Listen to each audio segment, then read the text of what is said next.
ಯಾಕಪ್ಪ ಅಂತಂದ್ರೆ 40% ಹಾಕಲಿಲ್ಲ ಅಂದ್ರೆ ಅಷ್ಟು ಉದ್ಯೋಗ ಇಲ್ಲ. ಅಂದ್ರೆ ಈಗ ಟೀಕೆ ಮಾಡೋದಕ್ಕೆ ನಾವು ಟೀಕೆ ಮಾಡ್ತಾಯಿದ್ವಿ, 100 ಡೇಸ್ ಕೊಡ್ತಾ ಇಲ್ಲ ಇದು ಅಂತೇಳಿ ಟೀಕೆ ಮಾಡಿಸ್ಕೊಂಡಾಗ ಅದು ಆರೋಪ ಮಾಡ್ಕೊಳ್ಳೋಕೆ ಇನ್ನೊಂದಿಷ್ಟು ಜನ ಬರಲಿ ಅಂತ ತಿಳ್ಕೊಂಡು ರಾಜ್ಯ ಸರ್ಕಾರಗಳು ಸಹಿತ ತೊಗೊಂಡಿದ್ದಾರೆ. ನಿಮ್ಮ 40 ರೀ ನಮ್ದು 60 ರೀ ಅಂತೇಳಿ ಒಳ್ಳೆ ಬುದ್ಧಿವಂತ ಲಕ್ಷಣ ಅಡ್ಡಿ ಇಲ್ಲ ಮಾಡಿರಿ. ಆದರೆ ಇದರಿಂದ ಯಾರು ಹೊಡೆದು ಬರ್ತದಂದ್ರೆ ಪಾಪ ಉದ್ಯೋಗ ಇಲ್ಲದಂತ ಅಲ್ಲಿ ಗ್ರಾಮೀಣ ವಲಯದ ಜನರಿಗೆ ಉದ್ಯೋಗ ಇಲ್ಲದಂಗೆ ಆಗ್ತದೆ ಅಷ್ಟೇ. ಅದಕ್ಕೆ ನೀವು 60,000 ಹೊಟ್ಟೆ ಕೊಡೋರ 125 ಹೇಳಿದ್ರಿ, 120 ದಿವಸ ಆಗೋದಿಲ್ಲ. ಮತ್ತು ಅನೇಕ ಹಿಂದಿನ ಇವರ ಆಧಾರಗಳದ ಸ್ಮಾರ್ಟ್ ಇಂಡಿಯಾ, ಸ್ಮಾರ್ಟ್ ಸಿಟಿ ಏನೋ ಹೇಳಿದಾರೆ. ಮುಂದೆ ಒಬ್ಬ ಸಂಸದ ತನ್ನ ಕ್ಷೇತ್ರದ ಹಳ್ಳಿಯನ್ನು ಉದ್ಧಾರ ಮಾಡುವಂಥ ವಿಷಯಗಳ ಬಗ್ಗೆ ಇಲ್ಲಿವರೆ ಅಂಥವು ಯಾವ ಆಗಿಲ್ಲ, ಗಂಗಾ ಸ್ವಚ್ಛ ಆಗಿಲ್ಲ ಅಂತೇಳಿ ಇದೊಂದೇನೋ ನಮ್ಮ ಮಲ್ಲಿಕಾರ್ಜುನ ಖರ್ಗೆ ಅವರು ಆರೋಪ ಮಾಡುವಂಗೆ ಉದ್ಯೋಗಗಳು ಇನ್ನಷ್ಟು ಕಡಿಮೆ ಮಾಡೋದನ್ನು ಇದ್ರ ಉದ್ದೇಶ ಇರಬೇಕನ್ನೋ ಅಂತ ಅನ್ನಿಸ್ತದೆ.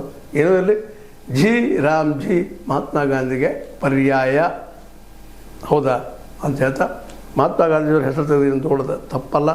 ಆದರೆ ಗಾಂಧೀಜಿಯವ್ರ ಸಿದ್ಧಾಂತ ಮರಿದು ಈ ದೇಶಕ್ಕೆ ಆಪತ್ತ.